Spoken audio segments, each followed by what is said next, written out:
AITA for refusing to host Thanksgiving because my family treats my home like a free hotel? Thanksgiving is around the corner, and I'm at my wit's end.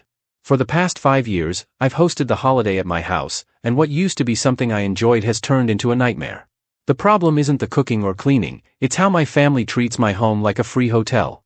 They don't just show up for Thanksgiving dinner, they arrive days early and behave like they're on vacation. My brother brings his kids, who immediately turn the living room into a playroom, scattering toys and snacks everywhere. My sister doesn't help with anything, claiming she's here to relax, and my mom spends her time criticizing me. Last year, she even made me iron the tablecloth, saying it was embarrassing to have wrinkles. The breaking point came last Thanksgiving. My brother's kids raided the fridge the morning after the holiday, finishing off the leftover pie I had planned to share with my in-laws. No one helped clean up after dinner. My husband and I spent 2 hours washing dishes while everyone else lounged around drinking wine. When I brought it up later, my sister just rolled her eyes and said, "You're the one who wanted to host." This year, I decided I wasn't doing it. Back in September, I told everyone I needed a break and suggested either rotating hosting duties or going out to a restaurant. My mom said I was being selfish and argued that my house is the most comfortable. My sister refused to host, saying her apartment is too small, and my brother claimed he was too busy because of work. Since then, they've been pressuring me to change my mind. My mom guilt-tripped me, saying, "You're ruining Thanksgiving for everyone," and my brother promised to help more this year, which he said before. Now, with only a day left, no one has stepped up to host, and the family group chat is filled with passive-aggressive comments. My mom is even hinting that Thanksgiving might not happen at all if I don't agree to host, which is making me feel awful. I'm torn. On one hand, it feels unfair for them to expect me to take on the burden year after year, especially when they treat me and my home so disrespectfully. On the other hand, I feel terrible at the thought of the holiday falling apart because of me. I'm second-guessing myself and wondering if I should just suck it up to keep the peace, or if I'm right to stand my ground. AITA for refusing to host Thanksgiving this year? Story 2. AITA for refusing to let my daughter bring her boyfriend to Thanksgiving? Thanksgiving is one of the most important holidays in our family. It's not just about the food, it's about tradition, connection, and creating a space where everyone feels comfortable and at home. I, 49F, have always loved hosting Thanksgiving. Every year, I spend weeks planning the menu and coordinating every little detail. From the perfectly roasted turkey to the homemade pumpkin pie, I take pride in making it a memorable day for everyone. But this year, something has thrown a wrench into my plans. My daughter Mia, 22F, has been dating her boyfriend, Jake, 23M, for about a year. While I'm happy she's found someone she cares about, Jake has been a source of tension for me and the rest of the family since the day he first walked through our door. Let me clarify, Jake isn't a bad person. He's polite enough, and I can see why Mia is drawn to him. But he's also extremely vocal about his dietary choices, and his attitude around food has made family gatherings awkward more times than I can count. Jake is vegan, and while I completely respect his decision, the issue is how he communicates it. At nearly every meal, Jake has made pointed comments about what the rest of us are eating. It started small, questions like, "Do you know how harmful the meat industry is?" Or "Why don't you buy organic vegetables?" At first, I brushed it off as youthful enthusiasm. After all, he's passionate about his beliefs, and I can admire that to a certain extent. But over time, the comments became more frequent and more critical, to the point where they were dominating conversations at the table. The last time Jake came over for dinner, I went out of my way to accommodate him. I made a vegan pasta dish with a side salad, ensuring there were no animal products anywhere in sight. Despite my effort, he still managed to find fault with the meal. He asked why I hadn't used real vegan Parmesan instead of skipping the cheese altogether and criticized the salad dressing for containing vinegar, which he claimed wasn't clean. The final straw came when I offered him dessert, an apple pie I had baked from scratch. Instead of politely declining, he launched into a 5-minute lecture about how processed sugar is toxic and ruining society. The rest of the family sat there in uncomfortable silence while I scrambled to steer the conversation back to something less inflammatory. Thanksgiving is already a high-stress day for me, and the idea of having Jake at the table, potentially criticizing the meal I've poured my heart into, makes me anxious. This year, we're hosting about 15 people, including my parents, my sister's family, and a few close friends. The menu is the same as always: turkey, stuffing, mashed potatoes, green bean casserole, and a variety of pies. It's a traditional spread that everyone looks forward to. A couple of weeks ago, Mia asked if Jake could come. I hesitated, remembering how his past behavior had turned previous meals into a stressful experience. Mia promised that he would be on his best behavior, that he wouldn't make any comments about the food, and that he just wanted to spend the holiday with her and her family. I told her I needed time to think about it. The truth is, I didn't want to hurt Mia's feelings, but I also didn't feel comfortable inviting someone who had consistently made family gatherings awkward. After a few days, I made my decision. I sat Mia down and told her I didn't think it was a good idea for Jake to come this year. I explained that Thanksgiving is stressful enough without adding the potential for conflict. I told her I wanted the day to be about family, tradition, and enjoyment, not navigating debates about food choices or feeling judged for what we put on our plates. Mia did not take it well. She accused me of being unfair and disrespectful, saying that Jake is an important part of her life and deserves to be included. She insisted that I was making assumptions about his behavior without giving him a chance to prove he could behave differently. I tried to explain my perspective, but Mia wouldn't hear it. She called me rigid and controlling, and now she's threatening not to come at all if Jake isn't welcome. Her reaction has left me feeling torn. On one hand, I understand where she's coming from. Jake is someone she loves, and she wants him to be accepted. On the other hand, I feel like I have a right to set boundaries in my own home, especially when it comes to preserving the comfort of the entire family. Ben, 19M, my son, thinks I'm overreacting. He says I should just let Jake come and ignore his comments if he makes any. My husband is stuck in the middle. He understands my frustration but thinks banning Jake altogether might have been too harsh. Now, with Thanksgiving just days away, I'm second-guessing myself. Am I being too inflexible? Should I have given Jake another chance for Mia's sake, even if it means risking tension at the table? I don't want to ruin the holiday for everyone, but I also feel like it's unfair to prioritize Jake's feelings over the comfort of the rest of the family. I genuinely don't know if I'm in the wrong here. Mia's anger has made me feel guilty, but part of me wonders if this is about more than just Thanksgiving. Maybe it's about setting boundaries, not just with Jake but with Mia too. At what point do I stop bending over backward to accommodate everyone else and start protecting my own peace? So, Reddit, AITA for refusing to let Jake come to Thanksgiving? Or am I just making things harder than they need to be? Story 3, AITA for not inviting my brother's girlfriend to Thanksgiving after she made last year's dinner a nightmare? Thanksgiving has always been one of my favorite holidays. I, 32F, host it every year for my family, and I take a lot of pride in making it special. I start planning weeks in advance, choosing recipes, decorating the house, and making sure everything is perfect. For me, it's not just about the food, it's about bringing everyone together and creating a warm, welcoming atmosphere. Last year, my brother, 29M, asked if he could bring his new girlfriend, Emily, 28F, to dinner. I'd never met her before, but I was happy to include her. I know how nerve-wracking it can be to meet the family, so I went out of my way to make her feel welcome. I even asked my brother if she had any dietary restrictions or food preferences so I could accommodate her. He assured me she ate pretty much anything and that she'd be fine with the traditional Thanksgiving spread. When Emily arrived, she seemed nice enough at first, polite, friendly, and eager to make a good impression. I thought, great, this is going to go smoothly. But things quickly went downhill when we sat down to eat. As soon as the food was on the table, Emily announced she couldn't eat most of it because it wasn't organic or clean. At first, I thought she was just mentioning her preferences casually, but then she started criticizing the food I'd spent hours preparing. "Wow, you used butter in the mashed potatoes?" she said, wrinkling her nose. "That's so unhealthy." It didn't stop there. She made similar comments about the stuffing, the gravy, and even the green bean casserole, which I'd made from scratch. "I can't believe people still cook like this," she said at one point. "Do you know how much saturated fat is in this meal?" Her comments weren't just directed at me, either. When my dad poured her a glass of wine, she asked, "Is this natural wine?" "I only drink natural wine, it's so much better for you." When he told her it wasn't, she went on a mini lecture about the importance of avoiding additives and sulfites. The rest of the table sat in awkward silence while she kept talking. The cherry on top came when she got up, went to the kitchen, and started heating up her own food, without asking.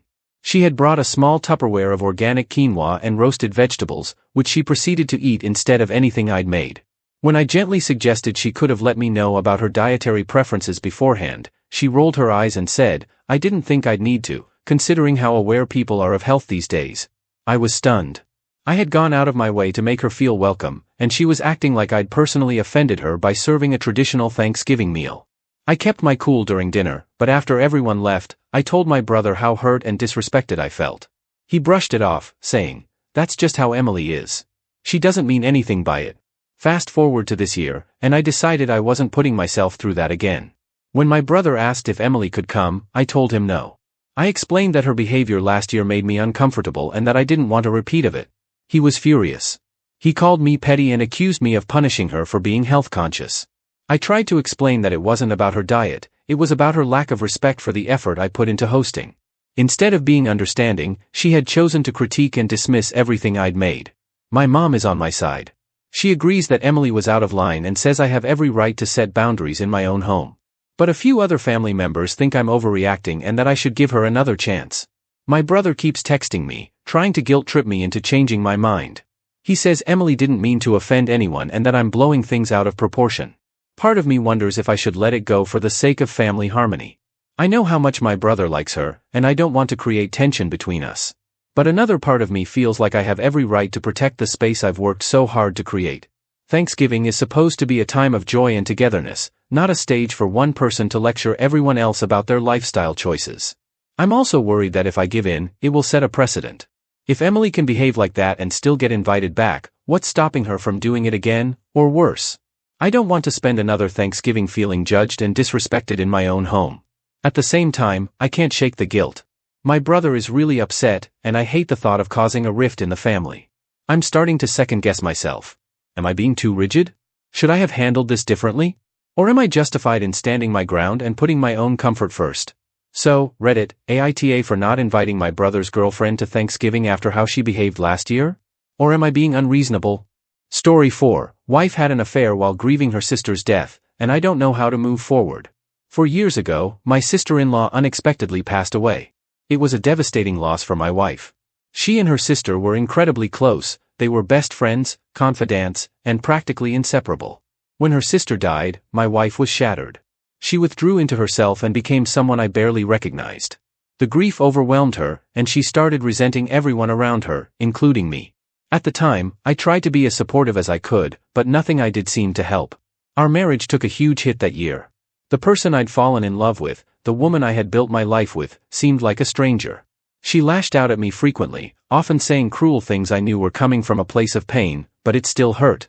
Eventually, about a year after her sister's passing, my wife decided to see a therapist. I was relieved when she took that step, and over time, I started to notice small changes.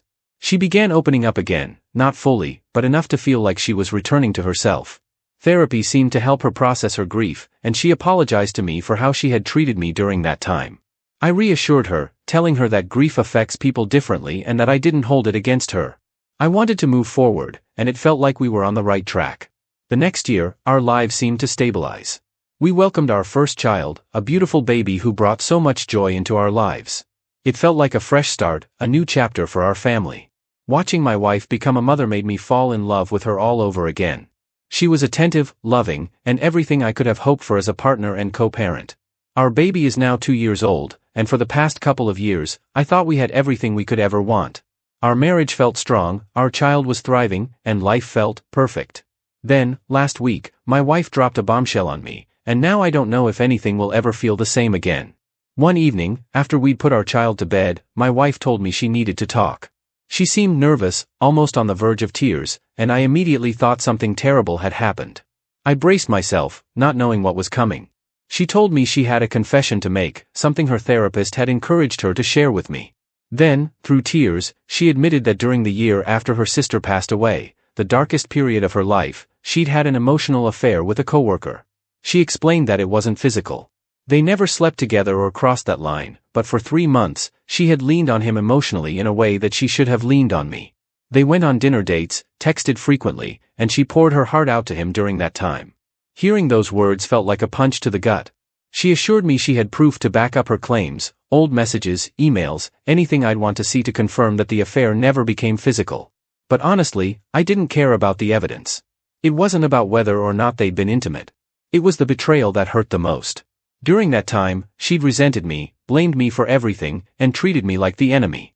I had done everything I could to be there for her, but instead of turning to me, she'd turned to someone else. She confided in another man, shared her deepest feelings with him, and made me feel like an outsider in my own marriage, all without me even knowing. My wife was crying as she told me everything. She said she deeply regretted what she'd done, that it was a mistake born out of grief and loneliness, and that she spent the past few years trying to make up for it by being the best partner and mother she could be. She said she didn't want to keep this secret from me anymore and hoped that by confessing, we could heal and move forward. But I was just numb. I didn't know what to say. I told her I needed time to process everything, and she said she understood. She's been giving me space this past week, but I can see the fear in her eyes every time we cross paths. She's terrified that this will end our marriage, and to be honest, I'm scared too. Just a week ago, I thought everything in my life was perfect. I thought we had built a strong foundation, survived the worst, and come out stronger on the other side. But now, I feel like everything I thought I knew about my wife and our marriage has been called into question. It's not just about the affair itself, though that's bad enough. It's the fact that she didn't turn to me when she was struggling. She chose someone else, even if it was just emotionally. I can't stop picturing her sitting across from this coworker at dinner, sharing her pain with him instead of with me. It feels like such a deep betrayal, and I don't know if I'll ever be able to get past it. On the other hand, I understand she was in a terrible place at the time. Losing her sister was devastating, and I know grief can make people do things they wouldn't normally do. Part of me wants to forgive her, to move forward and focus on the life we've built together. After all, the past few years have been amazing, and she's been a wonderful partner and mother. But another part of me feels like I'll never truly get over this. The thought of staying married to someone who could hide something like this from me for years feels unbearable. I've been thinking about divorce, but the idea of breaking up our family makes me feel sick. We have a child now, and I don't want to make a decision that could hurt them in the long run. It's been a week, and I'm no closer to figuring out what to do. My wife is giving me space, but I can feel the tension growing between us. I've been going through the motions at work and at home, but inside, I feel like I'm drowning. Am I overreacting by considering divorce? It feels drastic, but I can't shake the feeling of betrayal. I don't know if our marriage can recover from this, and I don't know if I'll ever be able to look at my wife the same way again. AITA for considering ending my marriage over an emotional affair, even though it happened years ago during a time of grief?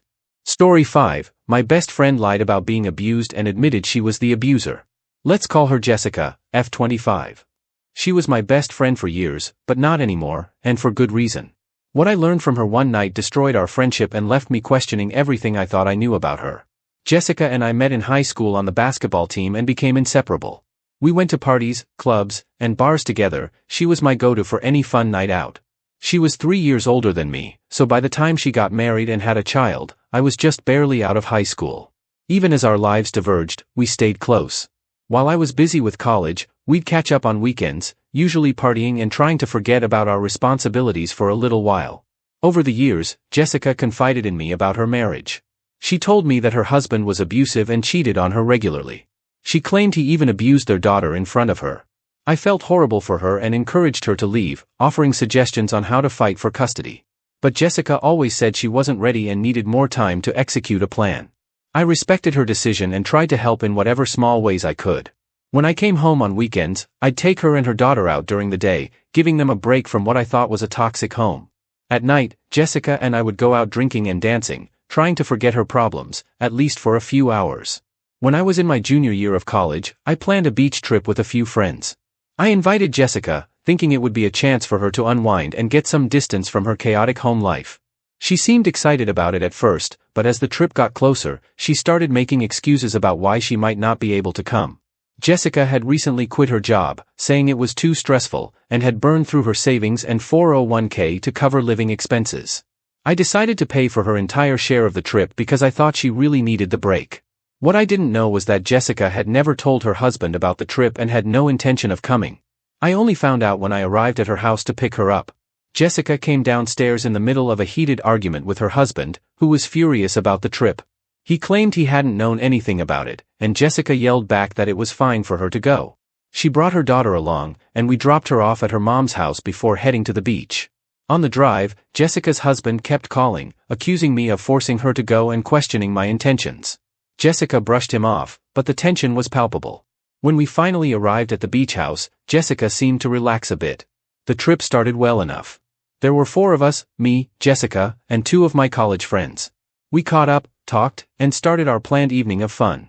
My friends had brought some shrooms, and we all agreed in advance that it was part of the plan for the weekend. Jessica was excited to join in, so we went ahead. At first, it was all music, dancing, and laughter. But as the shrooms took hold, Jessica started crying and opened up to me. She said she had to tell me something. Through tears, she confessed that everything she'd told me about her husband was a lie. He hadn't cheated on her or abused her or their daughter. It was the other way around. Jessica admitted she had been the one cheating, and she'd taken her frustration with her life out on her husband and child. She told me she would black out during episodes of anger and find herself screaming at her daughter, who would be cowering in a corner with her hands up. Jessica said she didn't remember hitting her daughter but would see bruises afterward. Her daughter was afraid of her, and Jessica knew she had a problem but didn't know how to stop. I was devastated. I had spent years believing Jessica was the victim, only to learn she was the abuser. I told her she needed to get help immediately, for her sake, her husband's, and especially her daughter's. We talked about a plan. She would start therapy, and her daughter could stay with her mom until she sorted things out. The next morning, I woke up to find Jessica gone. Her husband had picked her up in the middle of the night, and she hadn't said goodbye. I called her, but she didn't answer. Later, she texted me, pretending like none of our conversation had happened. She accused me of making her look like a bad mom for convincing her to abandon her child for the weekend. Over the following days, Jessica became increasingly hostile. She picked fights with me and started spreading lies about me to our mutual friends, claiming I was trying to ruin her reputation. Fortunately, our friends didn't believe her. They knew me well enough to see through her accusations. Eventually, Jessica blocked me on everything: phone, social media, all of it. Shortly after, she and her family moved to a new apartment, and I never heard from her again. I felt torn about what to do. I reached out to Jessica's mom, hoping she might intervene, but Jessica had already told her a twisted version of the story, making me out to be the villain. Her mom accused me of lying and refused to believe Jessica was abusive. After speaking with some of Jessica's cousins and mutual friends, I decided to call her daughter's school and report what I'd been told. I explained what Jessica had admitted to me, along with the signs of neglect and abuse she described. The school assured me they would follow up with a wellness check and involve the proper authorities. To this day, I don't know what came of it. I've always wondered if I handled the situation the right way. At the time, I was younger and less equipped to navigate something so serious. Now that I'm older, I wish I'd done more, or at least approached the situation differently. I'll never know what harm I may have caused, or what harm I might have prevented. TLDR, my best friend told me for years her husband was abusive and unfaithful. One night while on shrooms, she confessed that she was actually the abuser, taking her frustration out on her husband and child. Our friendship ended shortly after, and I reported the situation to the authorities, but I've never found out what happened.